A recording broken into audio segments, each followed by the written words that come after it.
도스토예프스키가 쓴 이 죄와 벌의 주인공은 가난한 대학생 라스콜리니코프입니다. 이 라스콜리니코프는 이 주위에 늙고 이기적인 전당포 여주인인 알료나 이바노브나를 이 사람은 아주 가난한 사람들의 피를 빨아먹으면서 자신의 배를 채우는 사회의 악과 같은 존재라고 그렇게 생각을 합니다. 라스콜리니코프가 생각하기를 자신이 그녀를 죽인다면 그녀의 재산으로 자신이 독립하는 발판을 마련하고 나아가서 인류를 위해서 헌신하는 것이라고, 자신이 살인을 저지러도 그것은 정당한 것이라고 생각을 합니다. 라스콜리니코프는 과거에 논문을 쓰면서 이 초인 사상에 관한 논문을 쓴 적이 있었거든요. 이 평범한 사람들에게 이 적용되어질 수 있는 도덕적인 이 선은 이 초인적 인간들은 것을 넘어설 수 있다라고 주장을 하는 것입니다. 예를 들어서 나폴레옹이라는 사람을 한번 생각해 보십시오. 이 나폴레옹은 수많은 사람을 죽음으로 몰아갔지 않습니까? 그렇지만 나폴레옹이 인류의 발전을 위해서 기여한 것이기 때문에 나폴레옹의 그의 범죄는 정당화되어질 수 있다라고 그렇게 생각을 했던 것입니다. 이 고민하던 라스콜리니코프는 그가 준비한 도끼를 들고 전당포의 노파를 찾아갑니다. 그리고는 그 도끼로 이 여주인을 노파를 찍어서 죽이고, 그리고 그의 여동생마저 죽이는 엄청난 살인을 저지르게 되어지죠. 그리고는 물건을 훔쳐가지고 달아나게 되어집니다. 자신의 그 살인은 정당한 것이라고 생각했어요. 가난한 사람의 피를 빨아먹는 저 노파를 죽이는 거야말로 사회를 위해서 당연히 해야 할 것이라고 생각을 했습니다. 그런데 이 라스콜리니코프는 막상 살인을 저지르고 나니까 그의 마음 가운데 걷잡을 수 없는 불안이 찾아오고 두려움이 찾아오는 것입니다. 매일 밤 잠을 이루지 못하면서 밤을 새우고 고열과 망상에 시달리게 되어지고 괴로워하던 이 라스콜리니코프는 결국은 자신이 사랑하는 여인 이 소냐를 찾아가서 자신이 노파를 죽인 사실을 그곳에 털어놓게 되어집니다. 자신이 노파를 죽였지만 자기가 노파를 죽이는 그것은 노파를 죽인 것이 아니라 바로 자기 자신을 죽이는 일이었다라고 그렇게 고백하면서 이 노파를 죽인 것은 내가 아니라 악마가 한 것이다, 이렇게 라스콜리니코프는 그렇게 고백을 했던 것입니다. 여러분, 자신의 죄를 정당화하고 그것은 죄가 아니라고 그렇게 생각했지만 그는 그 죄의 문제를 극복하지 못하고 그 죄로 인해서 시달릴 수밖에 없었다는 거예요. 여러분, 인간이 극복할 수 없는 문제 중에 하나가 뭐냐면 바로 이 죄와 죽음의 문제일 것입니다. 여러분, 요즘 얼마나 과학이 발달하고 있는지 이 과학의 변화의 속도를 따라가지 못해서 불안을 느낄 정도로 너무나 과학이 그렇게 발전해 가고 있단 말이죠. 근데 여러분, 이 과학이 아무리 발전한다 그래도 이 죽음에 관한 문제에 대해서는 과학이 해결할 수 없다는 것을 아시죠? 여러분, 과학이 아무리 발달을 해도 이 죄의 문제를 해결할 수는 없다는 거예요. 여러분, 어떤 사람은 선행을 함으로 이 착한 삶을 통해서 죄의 문제를 극복해 보려고 하지만 여러분, 어떤 사람이 완벽한 선을 이루면서 이 죄의 문제를 극복할 수 있겠습니까? 여러분, 어떤 사람이 감옥에 갑니까? 착하게 살지 않은 사람이 감옥에 가는 게 아니에요. 착하게 아무리 살아도요, 죄가 하나 있으면 감옥에 가게 되어지는 겁니다. 누가 선행으로 완벽한 의의를 이룰 수가 있겠습니까? 이룰 수 없다는 거죠. 여러분, 어떤 사람들은 종교를 통해서 이 죄의 문제를 해결해 보려고 하는 거예요. 여러분, 우리가 잘 알고 있는 불교계의, 한국 불교계의 최고의 스님을 찾으면 우리는 성철 스님을 꼽을 것입니다. 여러분, 이 성철 스님은요 8년 동안 눕지를 않으시고 앉아서 이 극기 수행을 하셨던 분으로 유명합니다. 8년을 눕지를 않았어요. 10년 동안 사람을 만나지 않기 위해서요 주위에 철조망을 쳐놓고 혼자서 호롤단신으로 용맹정진을 했던 분이 바로 이 성철 스님입니다. 그래서 그분은 살아있는 부처라고 추앙을 받던 그런 분이거든요. 근데 여러분이 아시는 것처럼 이 성철 스님께서 돌아가실 때에 이런 말씀을 남기셨어요. 임종을 앞두고 남긴 유언에 보면 자신은 평생 동안 사람들을 속이고 살았다고. 그래서 결국 나는 지옥에 간다, 이렇게 말씀을 하셨습니다. 그의 딸인 이 불필 스님에게 이런 말을 했어요. 나는 80년 동안을 포기하면서 살았지만 우리에게는 구원이 없다. 죄값을 해결해 줄 자가 없기 때문이다. 이렇게 딸에게 이야기를 했다는 거예요. 여러분, 인간이 어떻게 죄 문제를 해결할 수 있겠어요? 80년을 그렇게 살았다 할지라도요, 인간의 노력으로는 이 죄 문제를 해결할 수 없다는 것입니다. 여러분, 성경은 인간의 이런 모든 노력들을 가리켜서 율법의 행위다, 이렇게 성경은 말씀하고 있습니다. 이 율법의 행위로는 완벽한 하나님의 기준인 이 의에 도달할 수 없다는 거예요. 어떤 사람도 이 율법의 행위로는 하나님 앞에 도달할 수 없다는 거예요. 여러분, 제가 설교를 지난주에 시작하면서 태평양을 건너는 세 사람에 대해서 이야기를 하지 않았습니까? 여러분, 아무리 수영을 잘하는 사람이라 할지라도, 수영의 국가대표라 할지라도요, 이 태평양을 건너서 미국에 갈 수는 없다는 거예요. 여러분, 높이뛰기를 가지고 한번 생각해 볼까요? 여러분, 인간이 높이를 뛴다고 한번 생각해 보세요. 그런데 인간이 높이 뛰어서 저 하늘에 도달할 사람이 있을까요? 제가 자료를 찾아보니까요, 세계적인 농구 스타 이 마이클 조던이 이 농구 스타 중에 제일 많이 뛴다 그래요. 이 사람이 점프를 하면 뛸 수 있는 높이가 얼마냐면 123m를 뛴다는 거예요. 거의 제 키만큼을 뛰는 거예요. 대단한 사람 아닙니까? 여러분, 세계에 이 육상 종목이 47개 종목이 있는데 기록 경신이 가장 정체가 되어지는 종목이 높이뛰기라고 합니다. 남자 세계 최고의 높이뛰기 기록, 신기록을 가진 사람이 쿠바의 소토마요로라는 선수인데요. 이 사람이 높이뛰기를 탁 뛰어가지고 넘은 세계 신기록, 35년 동안 깨어지지 않고 있는 이 신기록이 몇 미터냐면 2m 45cm입니다. 2m 45cm 이상을 지금까지 35년 동안 넘은 사람이 없다는 거예요. 무슨 말을 하는 겁니까? 여러분, 인간이 아무리 뛰어봐야 이 하늘에 닿을 수 없기는 마찬가지라는 거예요. 여러분, 그래서 우리가 로마서 1장 18절부터 지난주까지 이 성경이 계속적으로 우리 인간을 향하여 하신 말씀이 뭐예요? 모든 사람이 다 죄인이다. 인간의 행위로는, 율법의 행위로는 완벽한 하나님의 기준에 도달할 수 없다. 성경은 우리가 다 심판의 아래 있다, 이렇게 선언을 하고 계신 것입니다. 그래서 오늘 이 19절과 20절 말씀에 그것을 바울은 정리해서 기록을 하고 있는데요. 자, 19절 말씀입니다. 19절 말씀에 보면은 우리가 알거니와 무릇 율법이 말하는 바는 율법 아래에 있는 자들에게 말하는 것이니, 여기 율법 아래에 있는 자가 누구냐?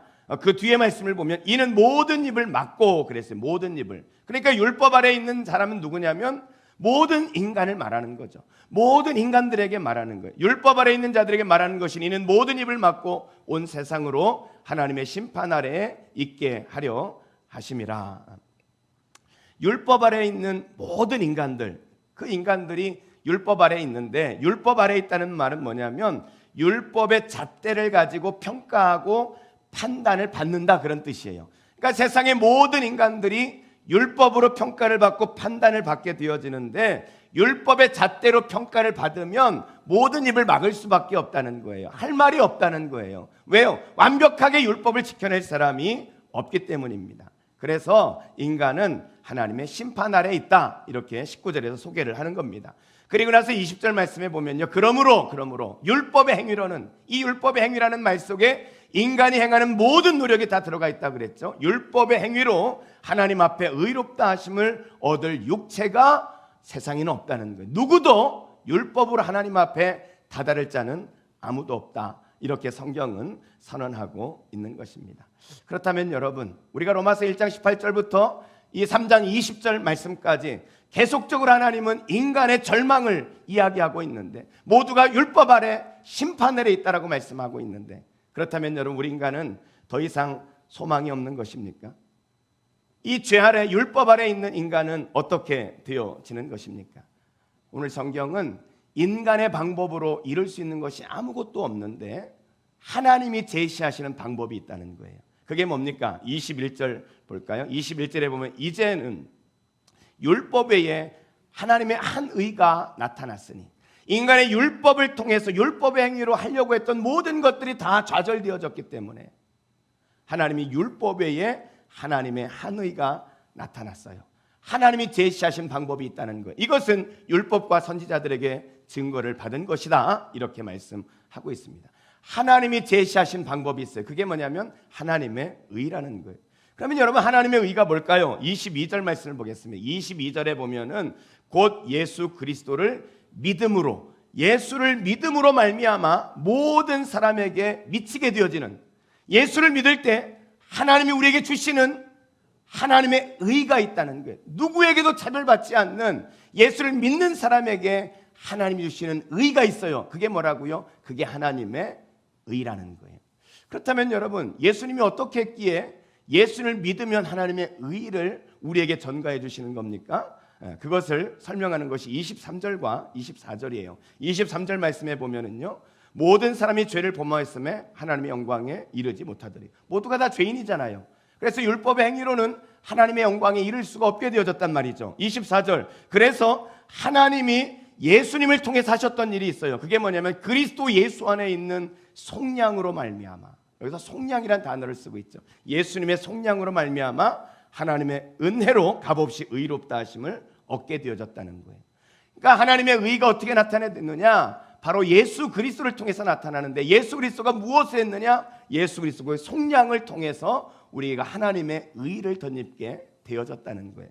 그렇다면 여러분, 속량이 뭐예요? 속량. 이 속량이라는 말은 예수님 당시에는 사람들이 빚을 갚지 못하면 노예가 되는 거예요. 노예가. 어떤 사람이 빚을 갚지 못했어요. 그래가지고 노예가 됐습니다. 이 노예로 살아가는 게 너무 고통스러운 거예요. 그런데 그를 사랑하는 한 부자가 와가지고는 그 사람의 그 고통을 불쌍히 여겨가지고 이 자신의 돈을 가지고 이 사람의 이 빚을 다 갚아준 거예요. 갚아주고 나서 그를 노예로부터 해방해 주었습니다. 이 부자가 빚을 갚아주고 그를 노예에서 해방해 주는 것, 이것을 가리켜 속량이다, 이렇게 말씀하는, 속량이다 이렇게 말씀하는 거예요. 그러니까 예수님께서 이 죄 아래, 심판 아래 있는 우리를 위해서 십자가의 죽으심으로 그 값을 지불하셔서, 다시 말하면 예수님이 우리를 속량하셨다는 거예요. 속량하셔서 우리를 죄에서 자유롭게 그렇게 하셨다는 거죠. 그래서 우리는 죄에서 해방이 되어지고 의로운 존재, 하나님의 의를 덧입는 그런 의로운 존재가 되었다는 거예요. 이게 예수님의 속량인 것입니다. 그런데 여러분, 재미난 것이 뭔지 아세요? 예수님이 우리의 죄를 위해서, 죄값을 치르기 위해서, 속량하기 위해서 십자가에 죽으셨잖아요. 근데 예수님이 십자가에 죽으시면서 하셨던 마지막 말씀이 뭡니까? 예수님의 마지막 말씀이 다 이루었다. 헬라어로 뭐예요? 테텔레스타이, 테텔레스타이. 예수님이 테텔레스타이 하시고 돌아가셨어요. 근데 여러분, 이 테텔레스타이란 말이 언제 쓰이는 거냐? 언제? 누군가 빚을 졌을 때 이 빚을 이제 갚아야 되잖아요. 그래서 가서 빚을 다 갚았습니다. 그러면 그 사람이 당신 빚을 다 갚았습니다 하고 빚을 갚았다는 것을 사인할 때 쓰는 말이 뭐냐면 테텔레스타이, 이 말을 쓰는 거예요. 그러니까 예수님이 다 이루었다, 이 십자가에 죽으시는 것은 이제 내가 인간의 모든 죄를 위해 속량했다, 이제 그 모든 죄값을 다 갚았다 하는 뜻으로 테텔레스타이, 이렇게 말씀하시고 돌아가셨다는 것입니다. 여러분, 그렇습니다. 예수님의 이 십자가의 죽음으로 우리의 죄값을 다 갚아주셨어요. 속량해 주셨다는 것입니다. 이것이 오늘 24절에 보니까 하나님의 전적인 은혜고, 값없이 우리의 행위가, 우리의 인간의 어떤 것도 들어가지 않은 하나님이 행하신, 그래서 값없이 주어진 속량, 이 속량으로 믿음으로 우리가 하나님의 의를 덧입고 우리가 의롭게 되어졌다는 것입니다. 그래서 이 속량이란 개념을 25절에서는 화목제물이라는 말로 설명을 합니다. 자, 25절을 볼까요? 이 예수를 하나님이 그의 피로써 믿음으로 말미암는 화목제물로 세우셨으니, 예수님이 속량하셨는데, 예수님을 통해 하나님이 속량을 하신 거죠. 속량을 하셨는데 그 예수님이 뭐냐? 화목제물이라는 거예요. 화목제물. 여러분, 화목제물이 뭐예요? 화목제물, 이것은 구약의 이 제사법에 관한 것이거든요. 이 구약 시대에 이스라엘 백성들은 죄를 지으면 자신의 죄를 용서받기 위해서 속죄제라는 제사를 지내야 됩니다. 근데 이 속죄제 제사를 지내려면 어떻게 하냐면 자신의 이 경제적인 수준에 따라서 짐승을 선택해 가지고 이 제사장에게 찾아옵니다. 그러면 제사장이 이 짐승이 흠이 있는지 없는지를 검사하는 거예요. 만약에 흠이 있다면 이 짐승의 죽음은 자기의 흠 때문에 죽는 거잖아요. 흠이 없는 짐승을 그래서 제사장이 검사를 하는 것입니다. 흠이 없는 짐승을 앞에 놓고 그러면 이 죄를 지은 사람이 그 짐승의 머리에 손을 얹고 안수를 하는 거예요. 이 안수를 하는 의미는 뭐냐면 내가 죄를 지어서 죽어야 되는데 이 죄를 이 짐승에게 대신 전가합니다 하는 뜻으로 이렇게 안수를 하는 거예요. 그러면 이 내 죄가 짐승에게 전가가 되어졌잖아요. 그리고 나서 이 짐승을 잡아서 죽입니다. 죽이면서 이 피를 받아요. 이 피를 받아가지고 제사장이 성소 안으로 들어갑니다. 성소 안에 들어가서 이 제사장이 손에 피를 찍어서 7번 뿌리는 거예요. 그리고 성소 안에 있는 분향단 뿔에다가 그 피를 바르고, 그리고 나머지 피는 밖에 나와서 번제단 밑에다가 그것을 쏟아 붓는 것입니다. 여러분, 이렇게 해서 이 사람의 죄를 짐승에 전가시키고 그 짐승을 잡아 죽임으로 그 사람의 죄를 용서받는 것입니다. 성경에 보니까 피 흘림이 없이는 사함이 없다 하지 않았습니까? 그래서 짐승의 피를 흘림으로 그 사람이 용서를 받게 되어지는 거예요. 이것이 바로 속죄제, 죄를 용서받는 제사, 속죄제라고 이야기하는 겁니다. 여러분, 마찬가지로 예수님이 십자가에서 우리를 위해서, 우리 죄를 위해서 피 흘려 속죄하셨기 때문에 예수님이 속죄 제물이라는 거예요. 예수님이 속죄 제물이 되셨습니다. 이 속죄제를 통해서 우리는 이제 죄가 깨끗해졌고 하나님과 우리 사이에 이제 영광에 이르지 못하던 우리가 하나님의 영광에 이르는, 하나님과 화목하게 되어졌단 말이죠. 그래서 예수님은 속죄 제물인 동시에 화목 제물이 되시는 것입니다. 화목 제물, 속죄 제물이 되신 예수님이 피 흘리심으로 우리를 속량한 것이고 우리를 의롭다 하신 거예요. 그래서 우리가 율법으로는 할 수 없는, 인간의 노력으로 할 수 없는 하나님의 방법, 하나님의 의를 덧입게 되어진 것입니다. 이것이 율법 외에 하나님이 주신 방법이라는 거예요. 하나님이 하나님의 의를 입혀 주신 것입니다. 우린 여전히 죄인이죠.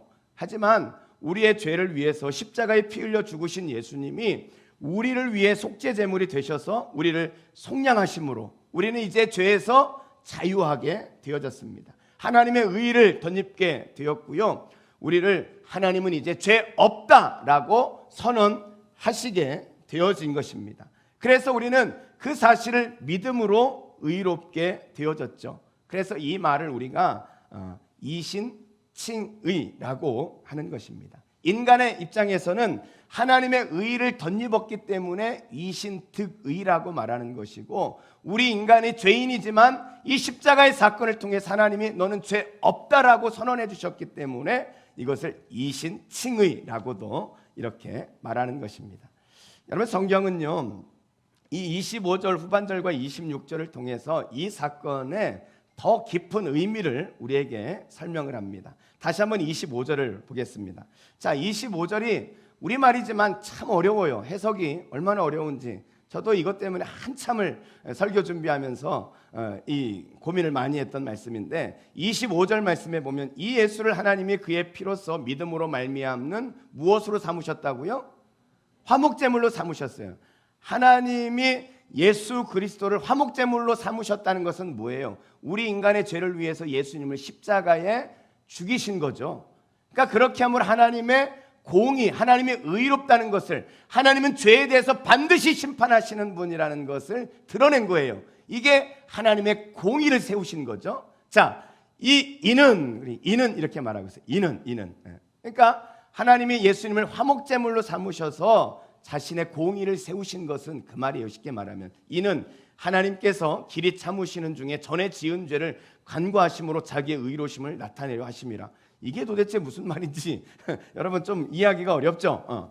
하나님이 우리 죄를 위해 예수님을 십자가에 내어주시는 화목제물로 삼으시고 그렇게 하나님이 공의를 드러내신 것은, 그것은 하나님께서 길이 참으시는 중에 전에 지은 죄를 간구하심으로, 이게 무슨 뜻이냐면 이 말이에요. 하나님께서 죄 지은 사람을 심판하셔야 되잖아요. 근데 그 심판을 지금 간구하셨다, 이 말은 유보하셨다는 거예요. 이 죄인을 반드시 심판하는 것이 하나님의 공의란 말이죠. 하나님의 정의인데 하나님이 그 심판을 유보하셨다는 거예요. 유보하셨다는 거예요. 왜요? 그 유보하셨는데 예수님을 십자가에 못 박아 죽으심으로 그 죄를 예수님께 심판으로 내리셨단 말이죠. 그렇게 하심으로 자기의 의로우심을 나타내셨다는 거예요.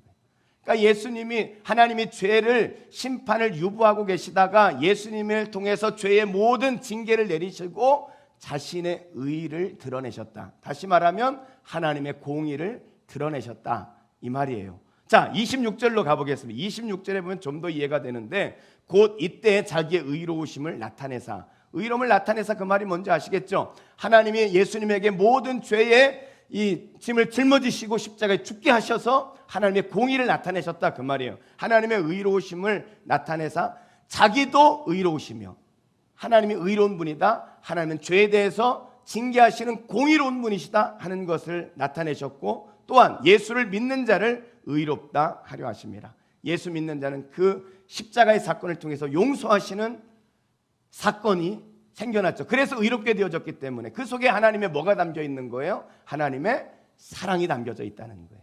그래서 이 십자가의 사건, 하나님이 예수님을 속량의 값을 주시고 속량하시고 화목제물 삼으셔서 죄를 심판하시는 하나님의 공의의 사건이 그곳에 담겨져 있지만, 그러나 그것을 통해 인간의 죄를 용서하시는 하나님의 사랑이 동시에 그곳에 담겨져 있어서 이 십자가의 사건이 예수님의 공의와 사랑이 드러난 사건이다. 이렇게 바울은 지금 이 말씀을 계속해서 하고 있는 것입니다.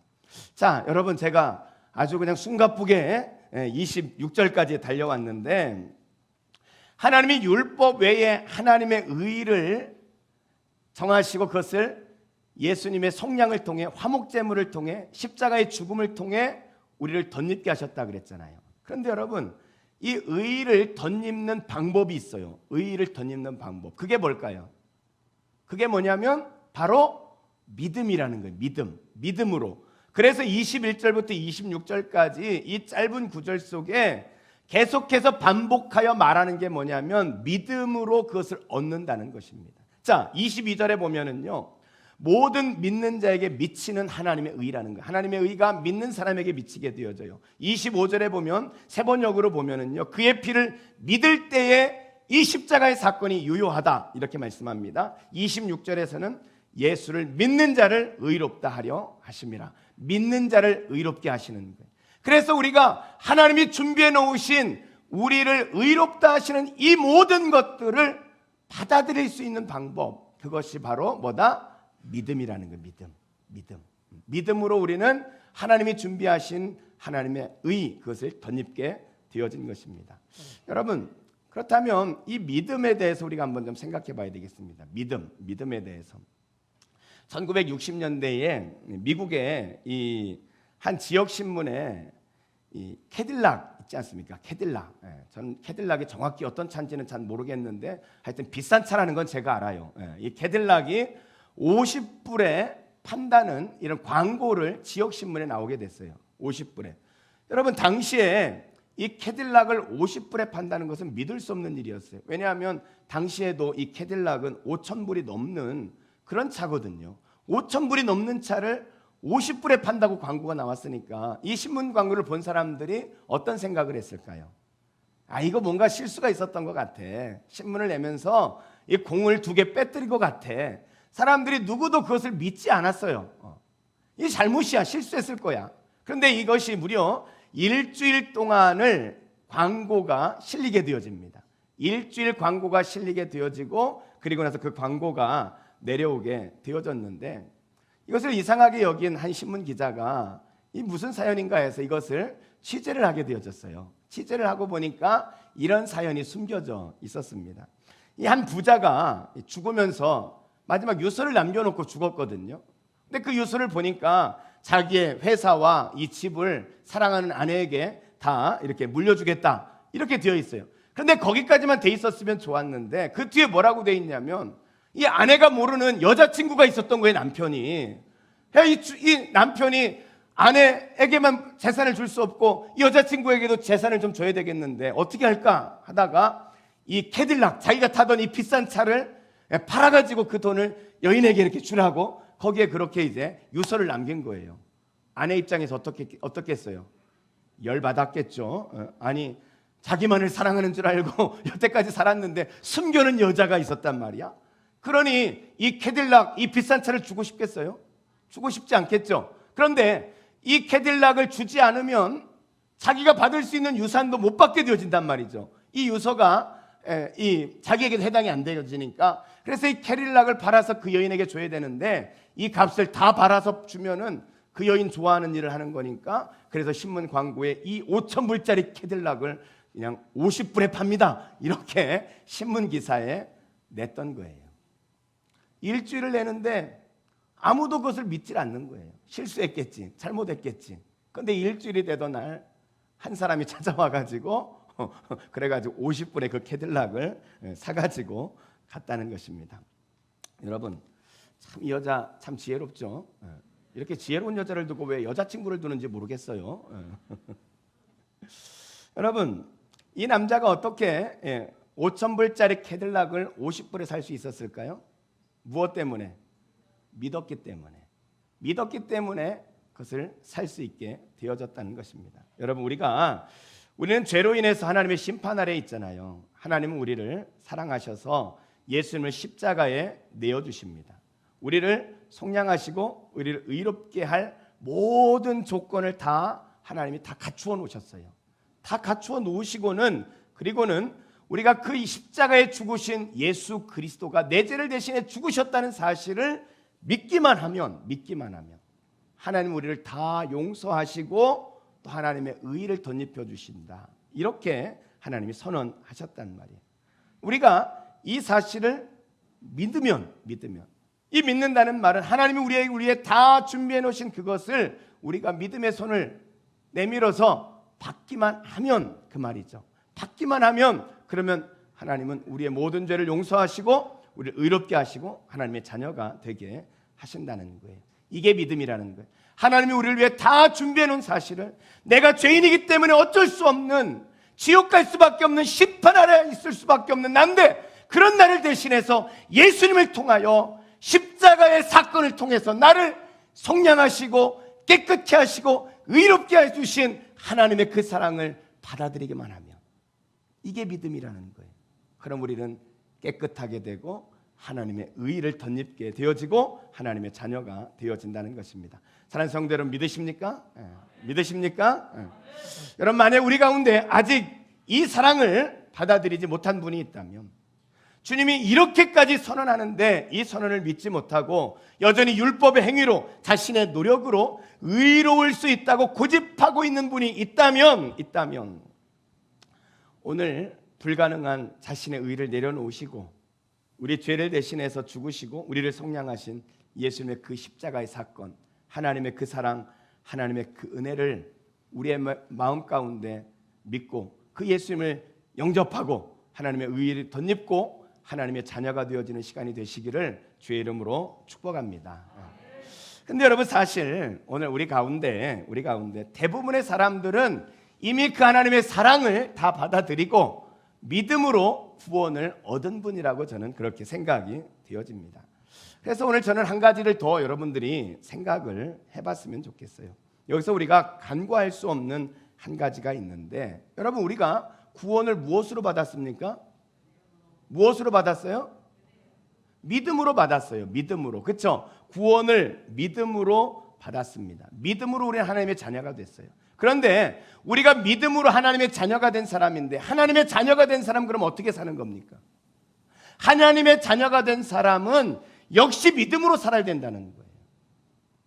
그런데 오늘 대부분의 하나님의 자녀가 된 사람은 믿음으로 사는 것이 아니라 여전히 자신의 행위로, 자신의 노력으로 율법의 행위를 가지고 살아가려고 하는 것에 문제가 있다는 것입니다. 여러분 자신을 한번 생각해 보십시오. 여러분은 예수를 믿고 하나님의 자녀가 됐습니다. 믿음으로 구원받았다면, 그렇다면 여러분은 지금 믿음으로 살고 계십니까? 아니면 여전히 행위로, 율법의 행위로 여러분의 삶을 살아가고 계십니까? 우리가 매일 저녁 예배를 드리지 않습니까? 저녁에 이제 우리 전현재 집사님이 이제 반주를 해주세요. 근데 수요일 날은 목자 모임이 있어가지고 우리 전현재 집사님이 반주를 못 하시고 우리 조대욱 전선생님 사모님, 우리 윤다의 사모님이, 유다이랑 헷갈리려고 그랬네. 윤다의 사모님 반주를 하세요. 근데 지난 수요일 날이었어요. 사모님이 반주를 하시니까 우리 조대옥 전도사님이 우리 슈아를 저 뒤에서 잠옷실 안에서 슈아를 보고 있는 거예요. 전도사님이 막 찬양을 이렇게 부르고 있는데 제가 저 안에서 슈아가 막 이렇게 막 이러면서 있어요. 근데 슈아를 딱 보고 전도사님을 딱 보는데 제 마음 가운데 이런 생각이 문득 드는 거예요. 슈아는 참 좋겠다. 참 좋겠다. 왜냐하면 저 이제 뭐 그 학교도 안 들어간 우리 슈아가 뭔 걱정이 있겠어요. 그렇죠? 코로나가 발생을 하든 뭐 아무 걱정이 없는 거예요. 슈아가 지금은 엄청 예뻐졌는데 태어났을 때는 조대옥 전선생님 닮아가지고 솔직히 좀 그랬어요. 그렇죠? 솔직히. 근데 이제 엄마를 닮아가지고 요즘에 아주 우리 슈아가 인물이 좀 이렇게 나고 있어요. 근데 슈아가 조금 솔직히 안 예뻤을 때 외모에 대한 컴플렉스가 있었겠습니까? 전혀 그런 게 문제가 되지 않아요. 걱정이 없는 거예요. 그냥 행복합니다. 아마 조대옥 전사님 가정에서 제일 행복한 거는 슈아일 거예요. 슈아. 근데 슈아가 막 아무 생각 없이 막 그렇게 웃고 행복해하는 모습을 보는데 순간 그 뒤에 있는 조대옥 전도사님이 딱 보이는 거예요. 슈아는 저렇게 행복한데 저 남자는 얼마나 힘들까? 얼마나 힘들까? 처자식 먹여 살려야 하는데 교회에서는 그냥 쥐꼬리만큼 살해주고 이거 슈아는 점점 커가는데 이거 어떡하지? 아마 그 마음에 염려와 걱정이 아마 그걸 누가 알겠어요? 걱정이 가득 있을 거예요. 거기에다가 이제 다행인지 불행인지 모르겠지만 코로나19로 인해서 안수식이 좀 늦어지고 있잖아요. 그래가지고 안수식을 못 하고 있는데 곧 목사가 될 텐데 이 목사가 되면 또 얼마나 또 마음에 부담이 있겠습니까? 이 책임감이 있고 그 더군다나 이 목사가 바라는 건 더 많아질 텐데 하면서 막 또 이 사역에 대한 무거운 또 짐을 또 지고 있겠죠. 아마 밥이 안 넘어가지 않을까. 자동적으로 금식이 될 것 같아요. 이 두 아빠와 딸을 제가 보는데 여러분 왜 슈아는 그렇게 행복한데 왜 그 아빠는 전도사님은 염려가 있고 걱정이 있고 책임 때문에 무거운 그런 삶을 살아가는 걸까요? 왜 그럴까요? 왜 그러겠어요? 그 차이가 있어요. 한 가지 차이가 있어요. 그게 뭐냐면 믿음의 차이입니다. 믿음의 차이. 우리 슈아는요 믿음이 100%, 아빠에 대한 믿음이 100%예요. 아빠가 나를 굶길 것이라고는 한 번도 생각해 본 적이 없고 아빠가 나를 버릴 것이라고는 단 한 번도 생각해 본 적이 없어요. 슈아는 100% 아빠와 엄마가 나를 지키실 것이고 아빠와 엄마 안에 있으면 나는 모든 것이 만사형통이라는 것을 슈아는 믿는 거예요. 믿는 거예요. 근데 우리 조대옥 전도사님은요 전도사님 죄송해요. 실제 그렇다는 건 아니에요. 그런데 그 믿음이 없어요. 그만한 믿음이 없는 거예요.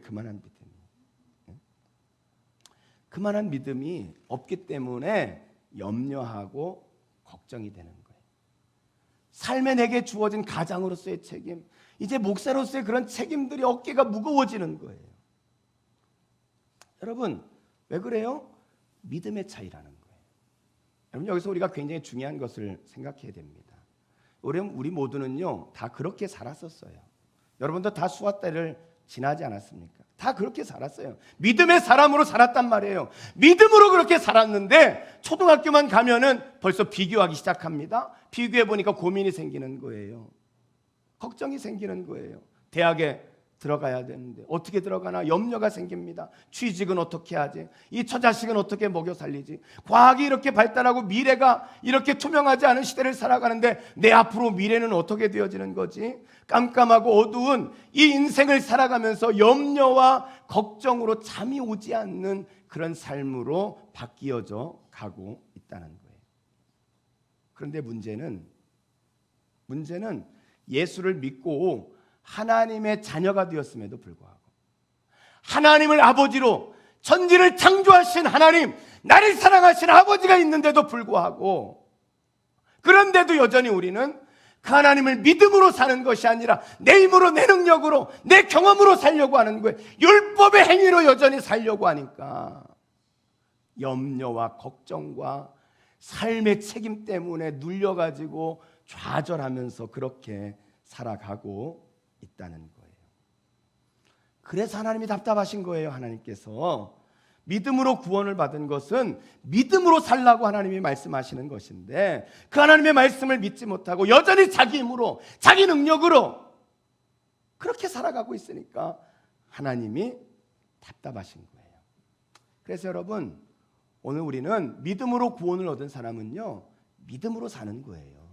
전 여러분들이요, 믿음으로 살아가는 훈련을 할 수 있기를 주의 이름으로 정말 부탁을 드립니다. 믿음으로 사는 훈련을 해야 돼요. 그럼 믿음으로 사는 건 어떻게 사는 겁니까? 예를 들어서 제가 한번 설명해 볼게요. 자, 교회에서 올해는 코로나19로 인해서 우리가 선교를 못 갔지 않습니까? 2월에 다 준비되어 있던 게 못 갔어요. 예를 들어서 교회에서 선교를 간다고 한번 생각해 보세요. 선교를 간다고 생각하면 믿음으로 사는 사람은 어떤 생각을 할까요? 교회에서 선교 갑니다. 광고를 했을 때 믿음으로 사는 사람이라면 어떻게 반응을 하냐면, 야, 저 선교하는 일이야말로 하나님 나라를 위해서 정말 좋은 일인데 내가 저희를 같이 동참해서 해야 되겠다, 그런 마음이 드는 거예요. 그런데 그 일을 하려고 하니까 걸리는 게 있습니까? 없습니까? 걸리는 게 많죠. 물질도 걸리고 회사도 걸리고 뭐 또 자녀들은 어떻게 하나, 자녀들도 걸리고, 걸리는 게 너무 많은 거예요.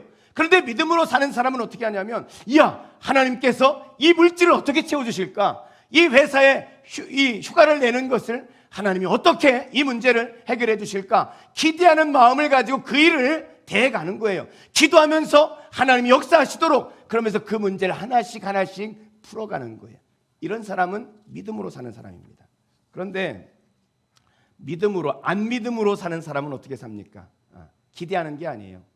그런 광고가 딱 나갔을 때, 야, 이게 분명히 하나님이 기뻐하시는 일이긴 한데, 기뻐하시기는 하는 일인데, 지금 내 형편으로 봤을 때, 난 지금 갈 수가 없어.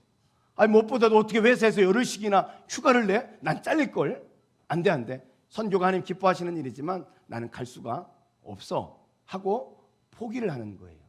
자, 여러분, 어떤 사람에게 길이 열릴까요? 1번입니까? 2번입니까? 1번에게 길을 열리겠죠. 여러분, 새로운 직장에 면접을 보는데, 요즘 뭐 그런 건 안 물어본다고 하지만, 예를 들어서 면접관이 이 종교, 기독교군요.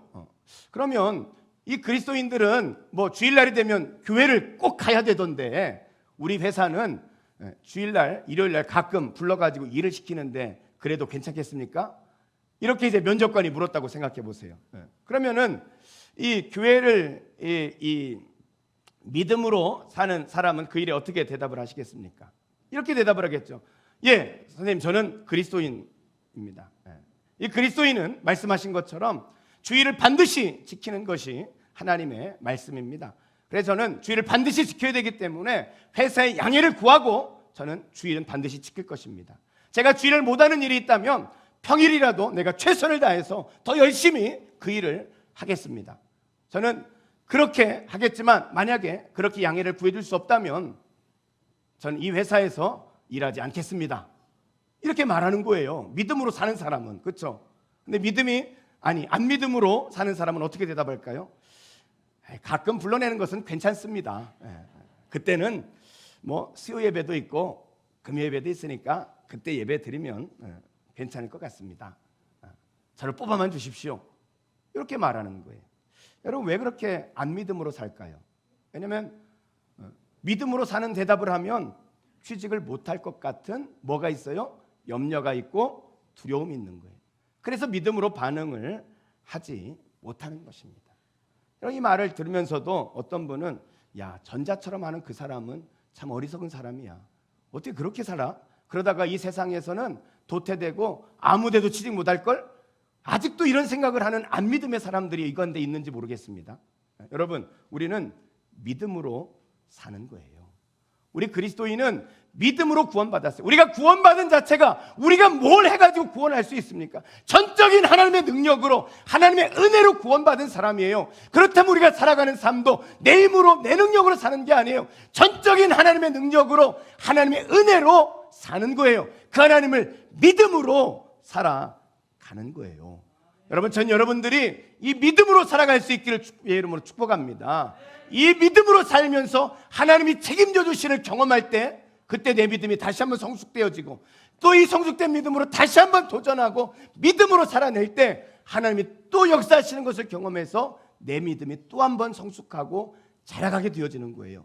그래서 믿음으로 훈련하는 사람은 날마다 믿음으로 살아갈 수 있는데, 안 믿음으로 사는 사람은 계속 안 믿음의 사람으로 살아가는 거예요.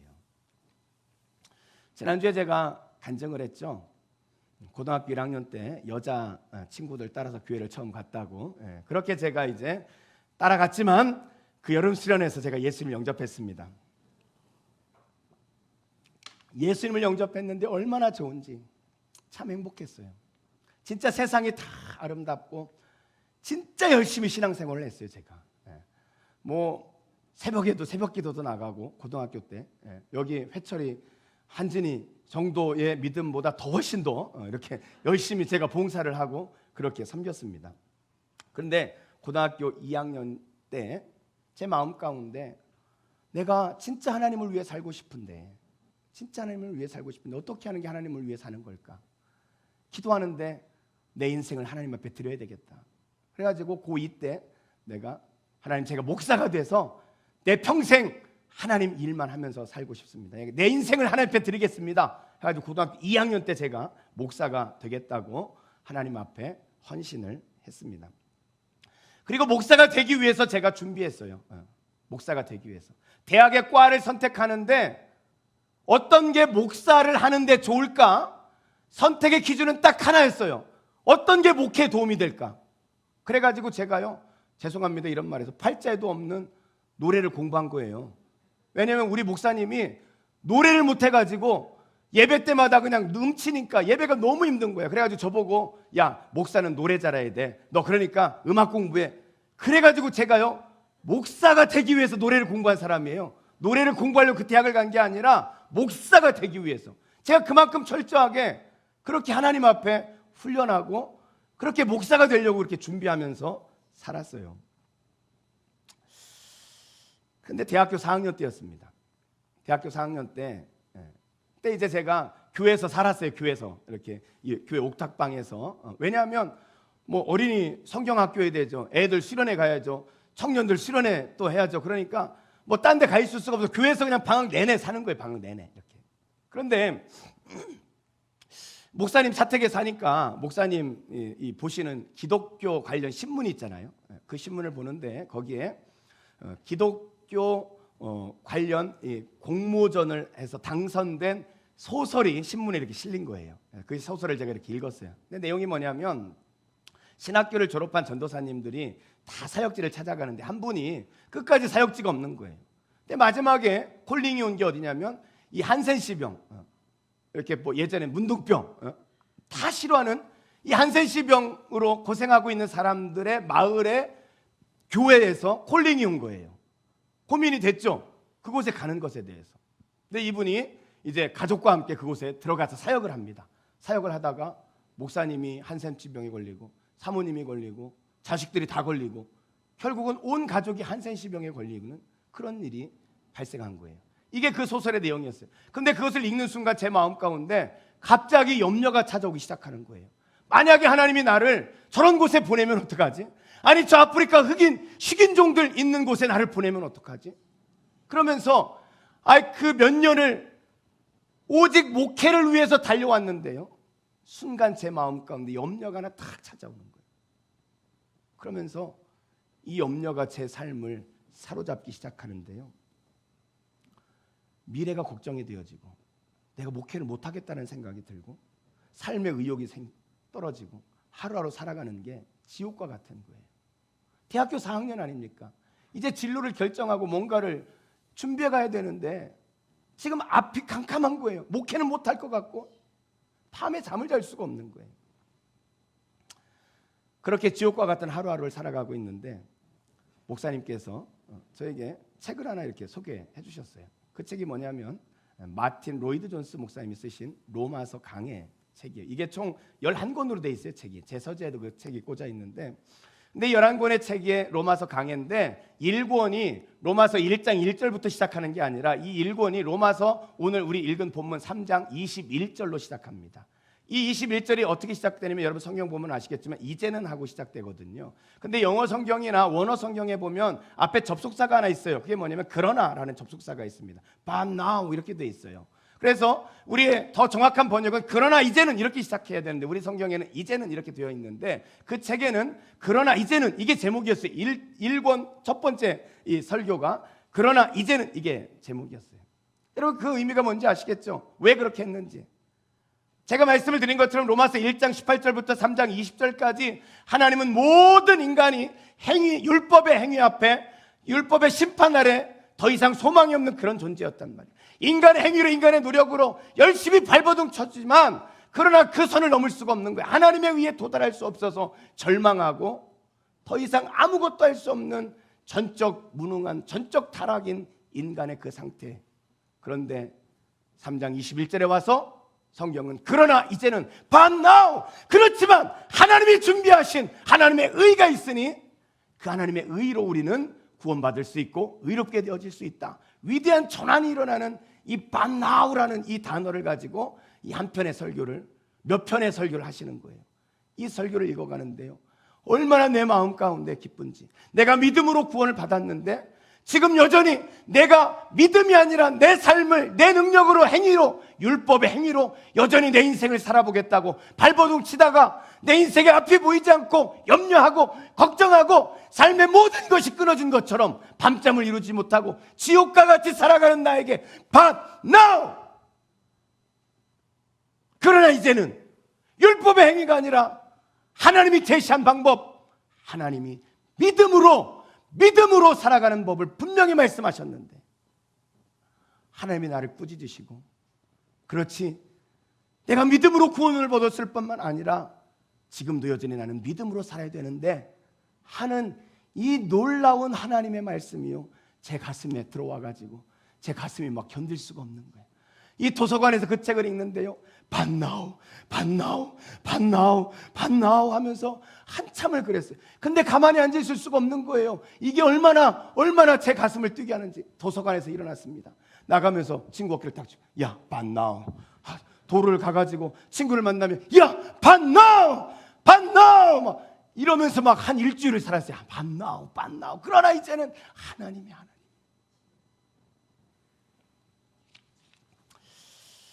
여러분 물론 그 뒤로 저는 여전히 쓰러지고 또 다시 일어나고 간증할 것이 아직도 많이 있어요. 그런 일에 대해서.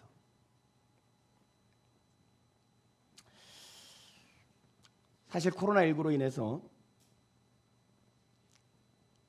근심이 있고 걱정이 있고 목사지만 그날도 슈아를 볼 때 나는 근심과 걱정 때문에 교회에 대한 염려 때문에 할 게 짓눌려 있는데 참 너무 행복한 슈아가 너무 부러웠거든요. 근데 이 말씀을 준비하면서 But now 다시 그때 대학교 때 그 감동이 제 마음 가운데 찾아오는 거예요. But now. 저는 오늘 이 말씀이 여러분의 가슴 가운데 하나님의 음성으로 깊이 새겨지시기를 주의 이름으로 축복합니다. 우리가 믿음으로 구원을 얻었다면 믿음으로 살아가는 여러분이 되시기를 주의 이름으로 축원합니다. 기도하겠습니다.